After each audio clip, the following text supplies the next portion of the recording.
kisah yang sangat luar biasa, taubatnya Tha'labah radhiyallahu anhu. Sahabat Nabi yang mulia ini masih muda dan keimanan sudah tertanam dalam hatinya. Zaman dulu orang tidak punya kamar mandi dalam rumah, maka orang kalau mau pergi ke WC ataupun mau mandi, maka biasanya orang pergi ke padang pasir. Satu waktu Tha'labah radhiyallahu anhu ini keluar, kemudian dia ke padang pasir, lewat, bukan sengaja, lewat. Rupanya dia melewati sebuah tempat mandi tapi untuk seorang wanita Ansar, wanita dari Madinah. Dan wanita ini terkenal punya kecantikan dan kulitnya putih bersih. Dan ini bukan terlihat, telanjang bulat semuanya, tidak. Zaman dulu tempat mandinya laki-laki sama perempuan untuk membedakannya, kalau laki-laki itu dibuat pelapa kurmanya sampai ke daerah kepala sehingga bagian kepala terlihat dan orang tahu di dalam itu ada orang. Ini di padang pasir, dibuat kayak WC umum gitu ya, tapi masing-masing punya. Kalau perempuan tertutup semuanya, tetapi karena terbuat dindingnya dari pelapa kurma, mirip dengan pelapa-pelapa kelapa kita sekarang ya, ada serat-serat, ada lubang celah di antaranya, maka dia sempat lihat sepintas perempuan tersebut dan itu mengganggu hati dia. Begitu melihat langsung terganggu hatinya, padahal dia tidak niat untuk sengaja mengintip orang mandi. Maka dia merasa tulang-tulangnya gemetar, kesemutan, otot-ototnya merasa kesakitan dan lemas. Lalu kemudian dia segera naik ke atas sebuah bukit yang sangat tinggi di Madinah. 40 hari dia nggak pernah turun di atas gunung tersebut, bertaubat kepada Allah Subhanahu wa taala, salat di sana, dia makan minum di sana, pokoknya tidak mau pulang ke rumahnya. Nabi SAW memiliki tradisi, seringkali beliau kalau habis salat melihat sahabat-sahabatnya. Tapi karena Tha'labah ini bukan orang yang sering ada di depan, maka Nabi SAW tidak melihat dia. Jibril alaihissalam datang setelah 40 hari dari masa perbuatan Tha'labah ini radhiyallahu anhu, mengatakan, hai Muhammad, Allah memerintahkan kau untuk memanggil Tha'labah yang sedang berada di atas gunung karena dia merasa bersalah dengan dosanya. Maka Nabi SAW mengutus beberapa sahabat mencari Tha'labah, ditemuilah, lalu dibawa. Begitu masuk ke dalam masjid, dia keringat dingin, wajahnya memerah, kehitam-hitaman, ketakutan sekali. Kata Nabi SAW, ada apa dengan engkau hai Tha'labah? Dia mengatakan, ya Rasulullah, saya telah melakukan maksiat yang besar sekali. Kata Nabi SAW, rahmatnya Allah lebih luas. Kemudian waktu itu diiqamahkan sholat, maka sholat Nabi SAW bersama para sahabat Tha'labah pun ada. Sementara sholat, Nabi SAW membaca ayat tentang neraka, maka Tha'labah pun pingsan dalam sholatnya, pingsan. Setelah itu habis sholat, para sahabat menyampaikan, Nabi SAW datang membangunkan. Setelah bangun, kata Nabi SAW, ada apa dengan kau hai Tha'labah? Ya Rasulullah, saya melakukan dosa yang sangat besar bagi saya. Selama 40 hari saya merasa terus dihantui dengan ketakutan atau diselimuti dengan ketakutan ini, merasa luar biasa. Masalah saya melihat wanita tidak sengaja yang lagi mandi. Maka dia pun berkata, Nabi SAW mengatakan, rahmat Allah luas, mohon ampunlah. Dia mengatakan, ya Rasulullah, tapi hati saya masih betul-betul terganggu dengan ini. Maka Nabi SAW setelah mengatakan rahmat Allah luas, pulanglah semua sahabat ke rumah, sampai beritakan Nabi SAW kalau Tha'labah sakit di rumahnya. Maka Nabi SAW datang ke rumahnya, kemudian ingin meletakkan kepala Tha'labah di atas paha Nabi SAW. Tha'labah terus berusaha menjauh radhiyallahu anhu. Kata Nabi SAW, kenapa kau jauhkan kepalamu dariku? Dia mengatakan, ya Rasulullah, kepalaku penuh dengan dosa. Ini bayangkan sosok seorang sahabat yang hanya sekedar melihat tidak sengaja wanita yang sedang mandi, itu pun cuma di celah-celah pelapa-pelapa kurma itu. Maka Nabi SAW mengatakan, rahmat Allah luas. Apa yang kau rasakan hai Tha'labah? Kata Nabi SAW, kata Tha'labah, ya Rasulullah, semenjak saya lakukan perbuatan tersebut, hatiku rasanya seperti sedang direngut, seperti ditekan dengan sesuatu, tulang-tulangku dan otot-ototku seperti kesemutan semuanya. Aku merasa ketakutan yang luar biasa. Apa harapanmu? Kata Nabi SAW. Dia bilang, harapanku agar Allah memaafkan semua dosa-dosaku. Bukan cuma itu saja, aku mohon supaya Allah maafkan semua kesalahanku. Maka Nabi SAW dapat wahyu dari Jibril AS. Jibril mengatakan, sampaikan kepada Tha'labah hai Muhammad, kalau Allah sudah memaafkan bukan cuma itu tapi semua dosanya. Maka Nabi SAW mengatakan, hai Tha'labah, terimalah berita gembira, karena sungguhnya Tuhanmu Allah telah memaafkanmu. Dan ini Jibril datang menyampaikan wahyu itu.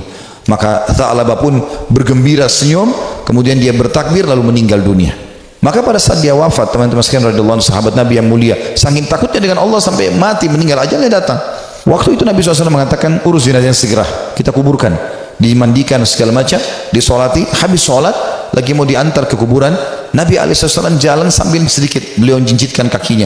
Kata para sahabat, ya Rasulullah, kenapa anda lakukan itu? Kata Nabi SAW, saya saya merasa malu dengan para malaikat dan saya tidak bisa menghitung jumlah mereka yang sedang datang melayat jenazahnya Tha'labah radhiyallahu anhu.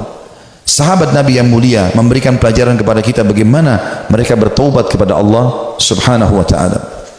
Ada juga kisah yang lain dan kisah ini mirip, seorang tukang jagal hewan, suka menyembelih hewan, dengan juga ada pernah kisah seorang tukang fitnah. Dua-duanya mirip kisahnya, tapi saya satukan saja. Ini disebutkan oleh para ulama tentang kisah taubatnya orang-orang terdahulu. Dua-duanya ini, tapi di waktu yang berbeda, di tempat yang berbeda, pernah melihat seorang wanita dan dia tertarik dengan wanita tersebut. Hampir setiap hari dia melemparkan godaannya kepada wanita ini. Selalu melemparkan kata-kata rayuan, tatapan mata, apalah, berikan hadiah segala macam, sampai membuat wanita ini tertarik. Tapi wanita ini orang beriman kepada Allah, tidak mau sama sekali, tidak tergoda. Diajak jalan sama-sama tidak mau, diajak ngobrol tidak mau. Satu waktu dia melihat wanita itu sedang jalan jauh, dan jalan jauh ini pergi ke satu tempat yang kelihatannya tidak banyak orang. Maka kedua laki-laki ini di dua kisah yang berbeda, tempat yang berbeda, tapi kasusnya sama, jalan mengikuti perempuan tersebut. Begitu tiba di tempat yang sangat jauh, dia pun langsung menghadang wanita tersebut mengatakan, saya jauh-jauh mengikuti kamu karena saya sangat menyukaimu. Maka kenapa kau sia-siakan waktu yang berdua ini? Kenapa nggak bersama-sama sekarang? Enak kalau kita mungkin pacaran sekarang, jauh dari orang. Kalau kau takut selama ini dengan orang, sekarang jauh dari orang. Maka wanita tersebut tiba-tiba mengatakan, kalau kau memang mencintaiku, maka kau harus tahu sebenarnya aku lebih mencintaimu. Aku pun sebenarnya suka dengan kamu, tetapi rasa takutku kepada Allah mengalahkan itu semua. Aku tidak ingin justru karena cinta ini kemudian kita terjerumus dalam kemaksiatan dan Allah hukum kita. Maka dengan kalimat itu saja laki-laki ini tersentuh. Lalu dia mengatakan, subhanallah, yang telah memberikan peringatan kepadaku melalui lisanmu, kau takut kepada Allah dan aku tidak takut kepada Allah. Lalu laki-laki tersebut meninggalkan si perempuan tadi, dan semenjak itu dia bertobat kepada Allah Subhanahu wa taala, tidak mau lagi mengenal kecuali yang halal dari mereka.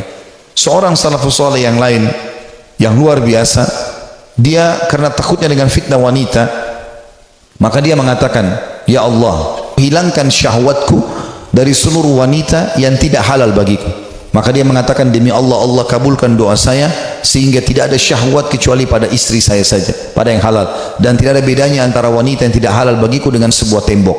Artinya betul-betul mereka ingin menjaga diri dari perbuatan yang salah.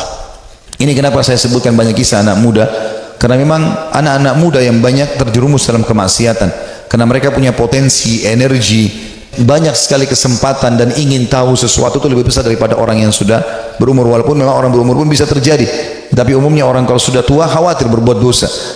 Maka ada seorang anak muda selalu berbuat maksiat di zaman Nabi Musa alaihissalam, sibuk dengan dosa-dosa yang dia lakukan.